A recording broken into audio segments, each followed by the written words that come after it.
Halo semuanya, perkenalkan nama saya Grace Charity dan pada hari ini saat ini saya akan membagikan tentang ringkasan review saya tentang mengenal aplikasi sosial media terpopuler. Nah, seiring berjalannya waktu, banyak platform media sosial yang bermunculan dan pastinya semakin kreatif, inovatif, dan canggih.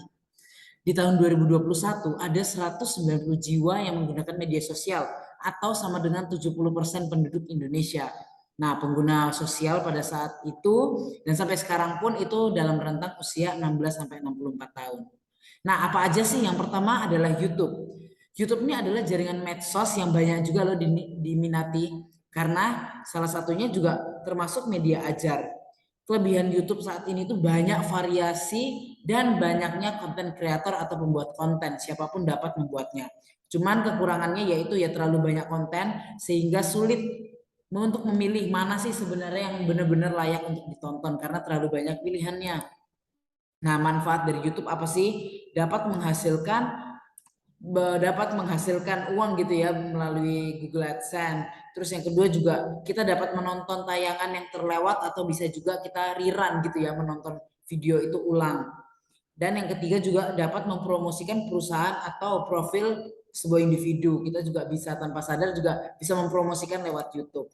Nah, fitur yang diberikan oleh YouTube, fitur apa aja sih yang ada di YouTube adalah yang pertama autoplay. Jadi algoritma itu akan mengarahkan penontonnya itu sesuai dengan tema video yang sebelumnya. Jadi tidak random tapi video selanjutnya itu akan setema dengan video-video sebelumnya. Lalu yang kedua adalah kecepatan video. Ini sangat membantu kita semua karena dapat mempercepat atau memperlambat video sehingga memudahkan kita ketika kita mau belajar terlalu cepat atau kita mau melambatkan bisa. Yang ketiga juga kita juga dapat mengunduh atau mendownload video ini. Video dari YouTube bisa kita simpan secara offline. Yang kedua adalah TikTok. TikTok ini adalah media sosial yang termasuk baru dibuat 2021 dan menjadi terkenal di 2019. Maksudnya ini adalah aplikasi yang dibuat dari 2019 tapi menjadi terkenal di 2021. Dan sampai saat ini pun 2022 masih dalam masa puncak kejayaan. Karena ini banyak banget dinikmati banyak kalangan. Why? Kenapa gitu ya?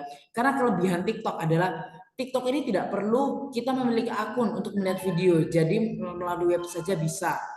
Lalu menyajikan video pendek dan menarik.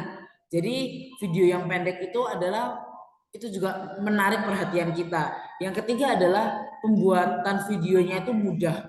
Jadi dapat dibuat oleh siapa aja, tidak harus memiliki skill. Lalu yang keempat adalah banyak filter yang bermanfaat di dalamnya. Jadi mudah sekali karena filternya itu sudah tersedia secara instan. Jadi siapapun dapat membuatnya dan hasilnya pun juga keren-keren. Lalu fitur yang diberikan oleh TikTok adalah fitur duet, fitur filter dan efek pada video yang tadi saya bilang itu memudahkan.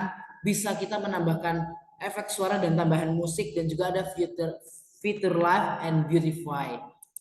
Jadi itu mempercantik kita dalam membuat video juga. Yang ketiga adalah Instagram ini apa sih? Aplikasi yang memberi layanan berbagi, men-share foto dan video secara online. Nah, ternyata banyak menggunakan Instagram, tapi tahu nggak sih?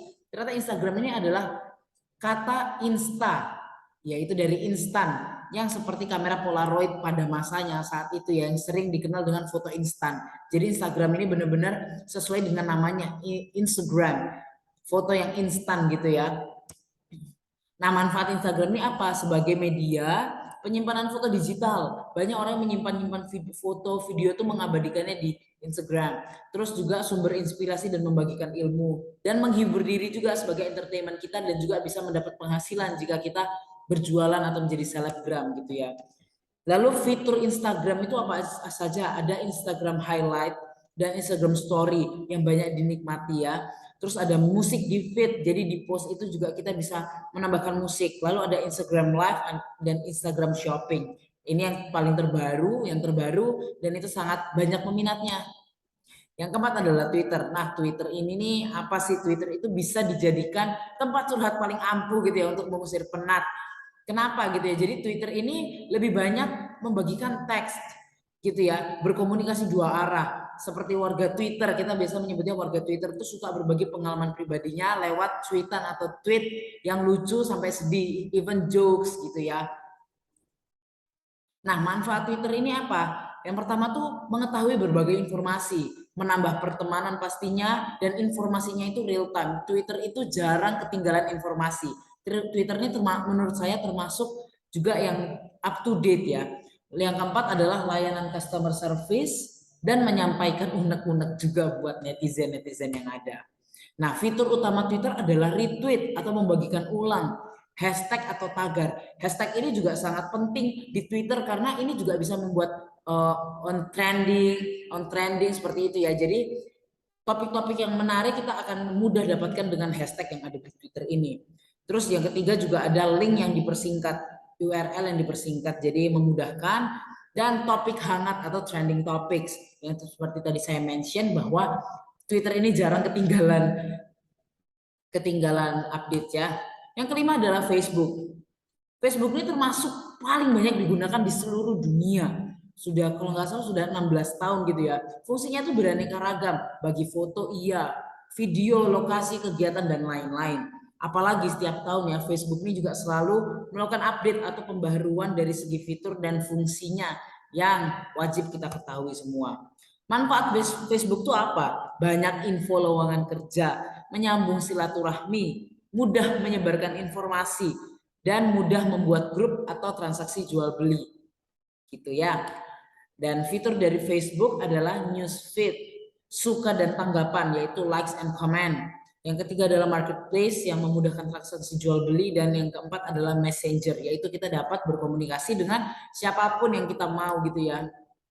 Jadi jadi dari 5 aplikasi yang populer ini kita belajar bahwa aplikasi ini selalu mengikuti perkembangan zaman dan kita juga harus up to date dengan itu. Kita tidak boleh kita tidak boleh ketinggalan zaman karena kita harus mengikuti zaman sesuai dengan aplikasi. Aplikasi ada itu untuk memudahkan kita. Aplikasi ada untuk memudahkan kita secara pekerjaan, kita dalam pelajaran, kita dalam berhubungan juga pertemanan. Jadi pakailah aplikasi yang ada sesuai dengan kebutuhan kita semua, dan jangan lupa untuk jika kita memiliki aplikasi kita juga harus menggunakan untuk hal-hal yang positif. Itu saja dari saya, terima kasih.